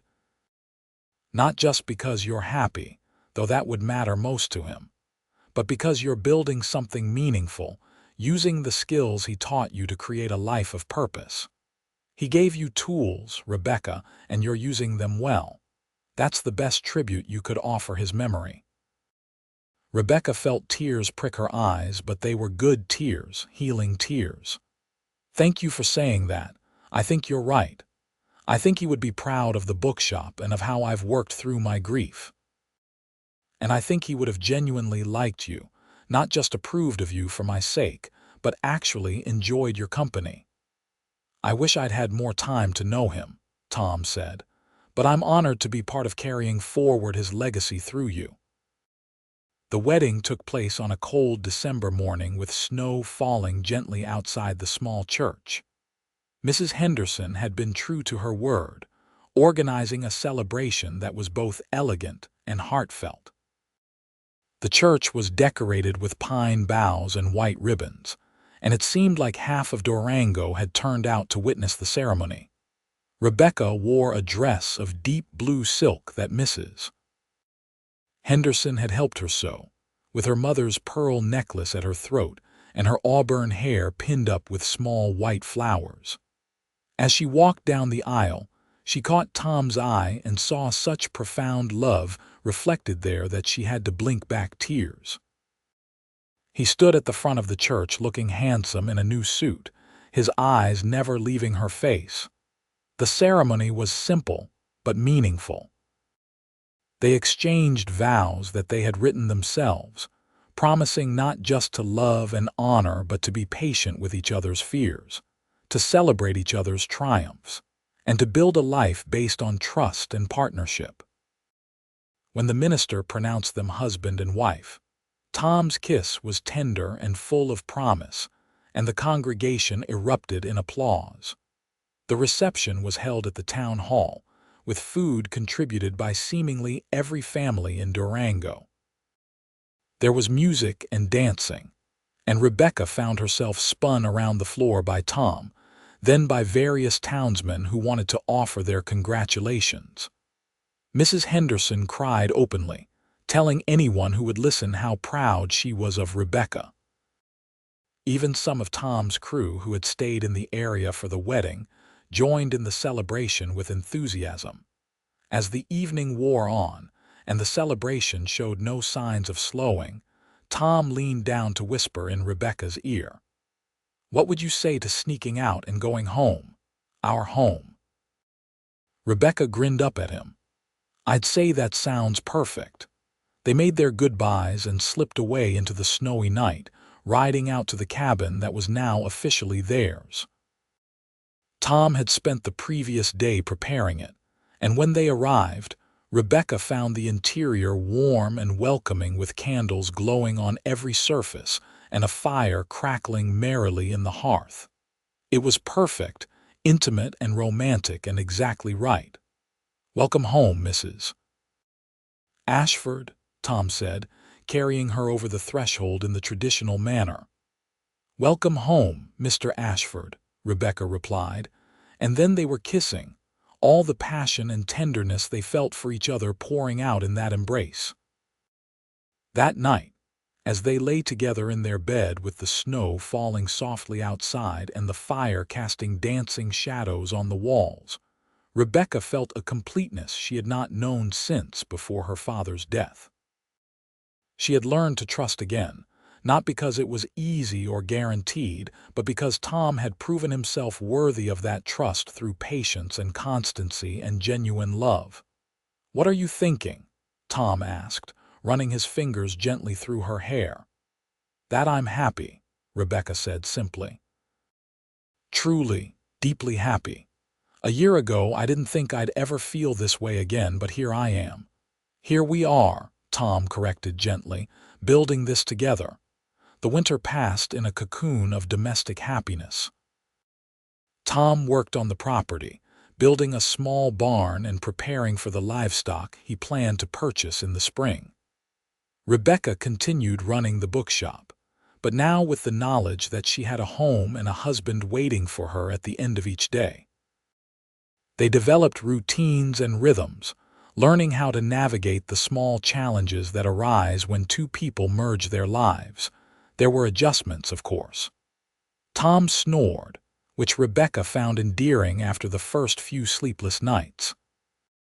Rebecca had a tendency to get so absorbed in books that she forgot about practical matters like dinner, which Tom learned to accommodate by developing his own modest cooking skills.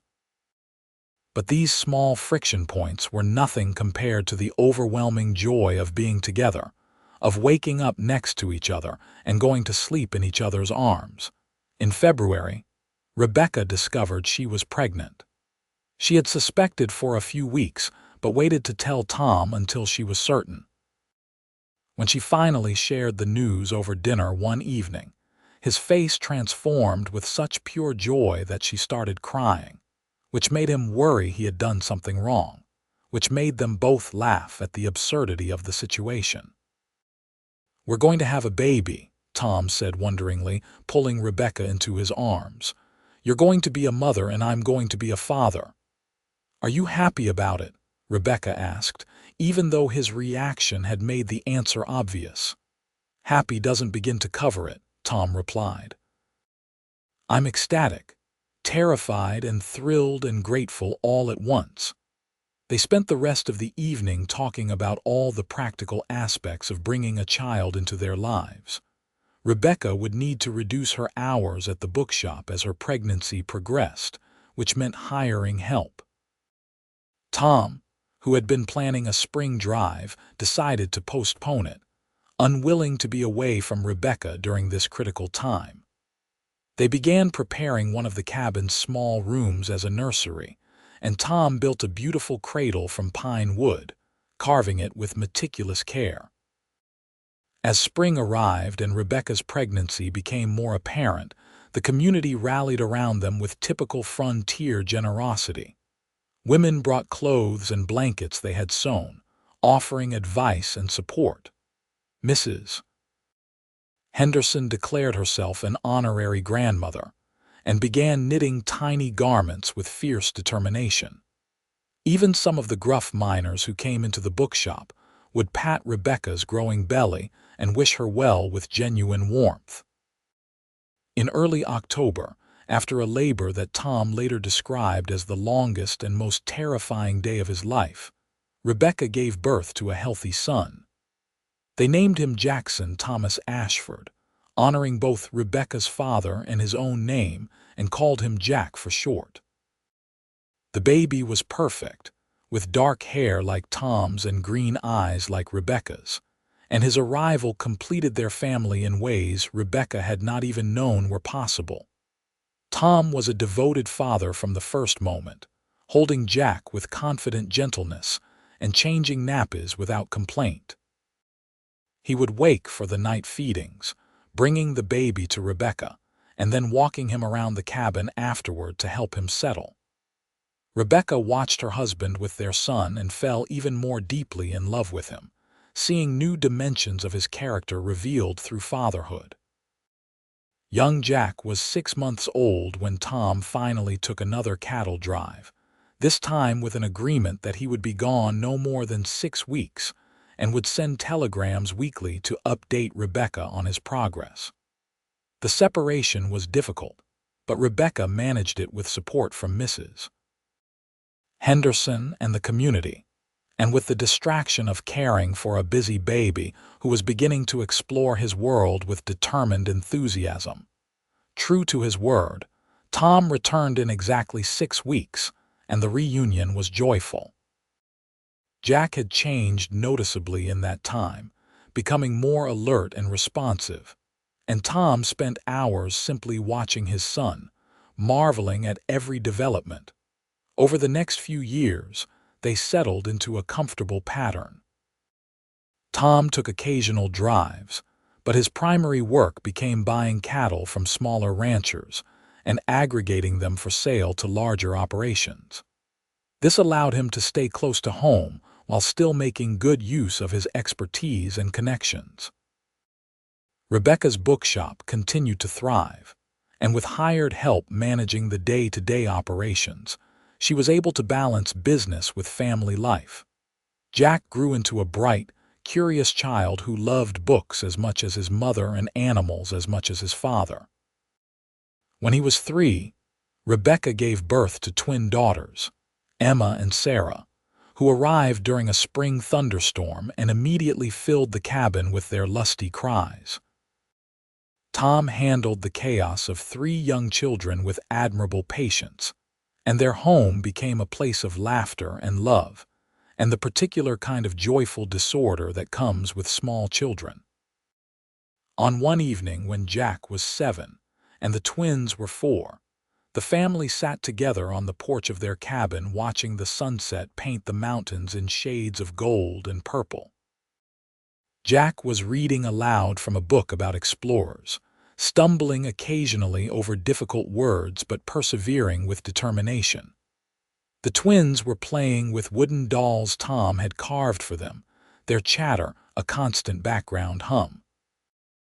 Rebecca sat in the rocking chair Tom had made for her, mending a shirt, while Tom whittled a new project beside her.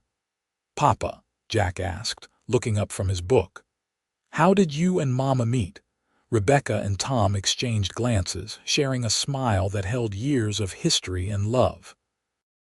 Tom set down his whittling and pulled Jack onto his lap, gesturing for the twins to come join them. Rebecca set aside her mending and moved to sit beside her husband, completing the family circle. "Well," Tom began, "your mama was going through a very difficult time when I met her. She had lost someone she loved very much, and she had forgotten how to trust people. And I told her something important. Do you want to know what I said?" All 3 children nodded eagerly, even though they had heard this story before and would hear it many times again. "I told her that I would wait until she learned to trust again," Tom said, his hand finding Rebecca's and squeezing gently. "And you know what? She did learn. It took time and patience, but she learned to trust me and to trust herself, and to trust that love could heal the hurt she had experienced." "And then you got married," Sarah piped up, always eager to reach the happy ending. "And then we got married," Rebecca confirmed. "And then you 3 came along and made our family complete." "Tell us about Grandpa Jack," Emma requested, and Rebecca felt the familiar bittersweet pang that always accompanied thoughts of her father. But it was no longer the sharp pain of fresh grief. Time and love had softened it into something gentler, a sweet sadness mixed with gratitude for the time they had shared. Rebecca told the children about their grandfather, about his kindness and his laugh, and the way he had taught her to see the world. She told them how he would have loved them, how he would have spoiled them with sweets and stories. Tom added his own memories of meeting Jack Dalton, and together they painted a picture of a man who had lived with integrity and love. As the stars began to appear in the darkening sky, Tom carried the sleepy twins inside while Jack walked beside Rebecca, holding her hand. They tucked the children into their beds, and then Rebecca and Tom returned to the porch, sitting close together in the cool evening air. "Do you ever regret it?" Rebecca asked softly. "Giving up the trail life, settling here?"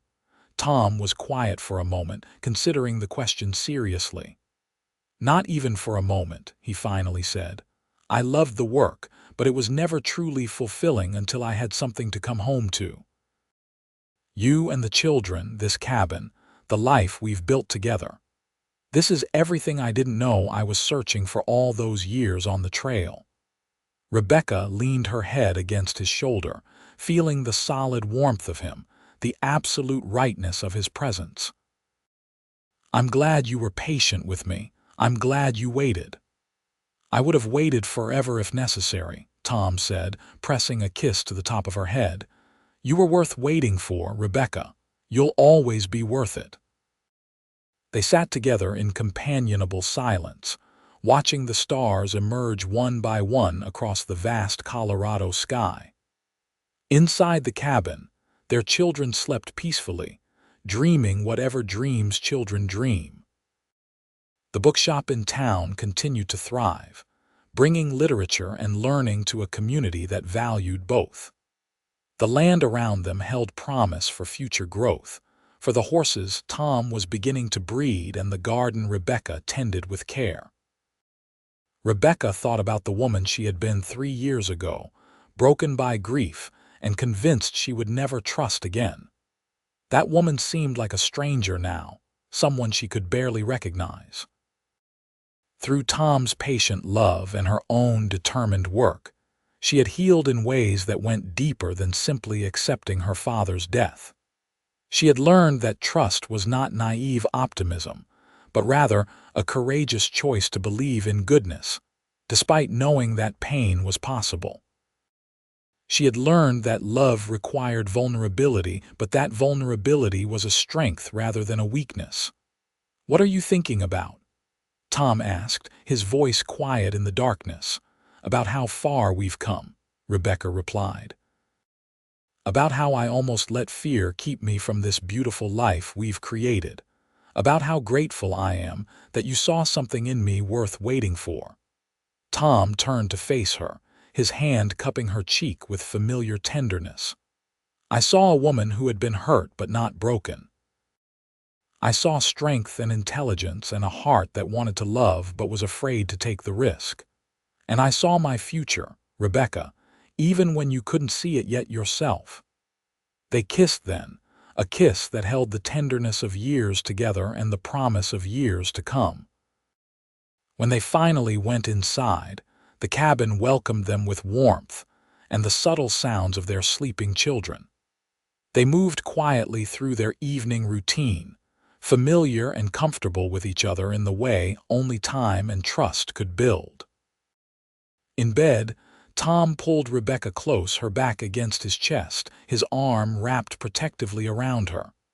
"I love you," he murmured, the words as meaningful now as they had been the first time he spoke them. "I love you too," Rebecca whispered back. "Thank you for waiting until I learned." "Thank you for learning," Tom replied. As Rebecca drifted toward sleep, surrounded by the evidence of their life together, she felt a profound sense of peace. Her father's death would always be part of her story, a chapter of loss and grief that had shaped her. But it was no longer the defining chapter. Instead, it had become part of a larger narrative about resilience and healing, about the courage it takes to trust again after betrayal, about the transformative power of patient love. The years continued to unfold with the mixture of joy and challenge that characterizes all real lives. Jack grew into a thoughtful young man who shared his mother's love of learning and his father's practical skills.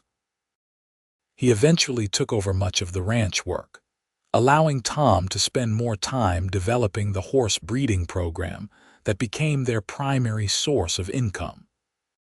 The twins, while sharing a birthday, developed distinct personalities.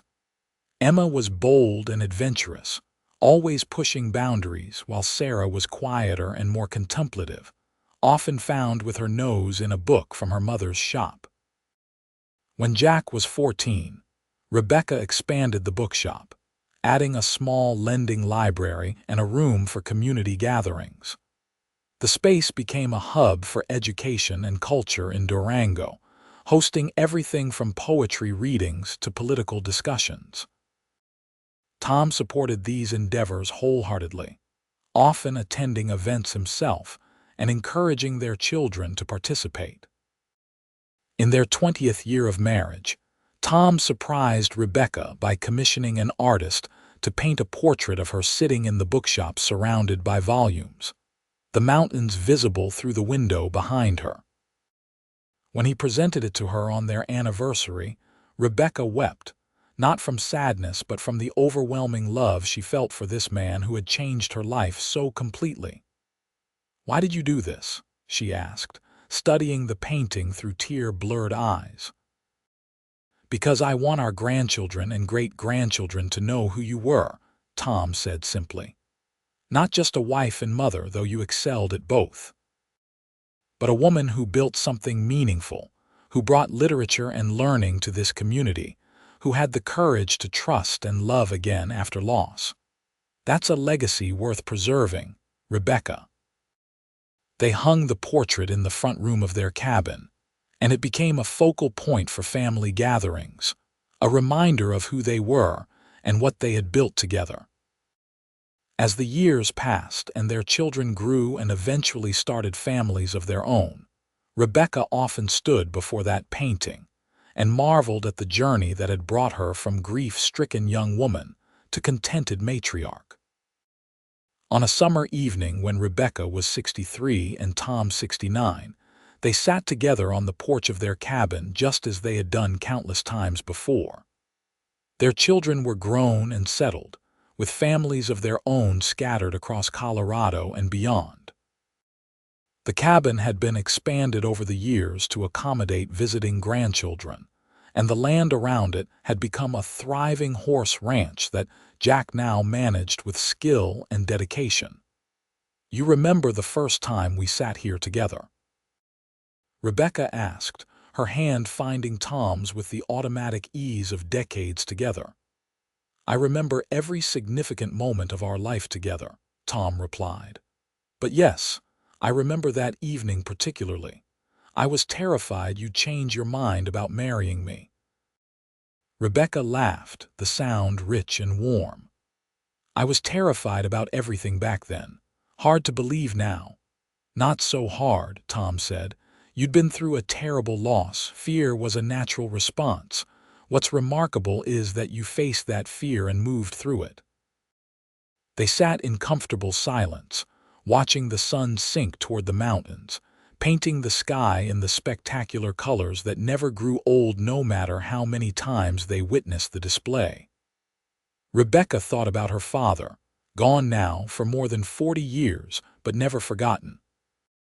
She thought about the woman she had been when Tom first walked into the general store, broken and convinced she could never trust again.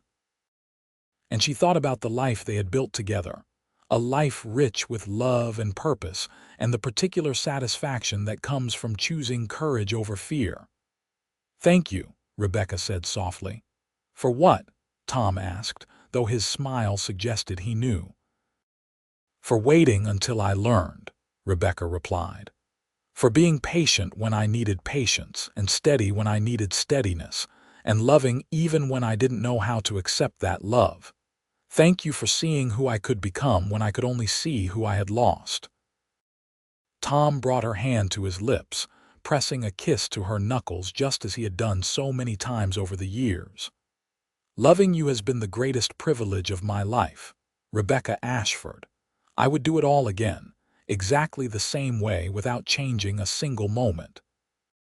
As darkness fell and the stars emerged across the vast sky, they went inside together, hand in hand, to the home they had built and the life they had created through patience, trust, and love.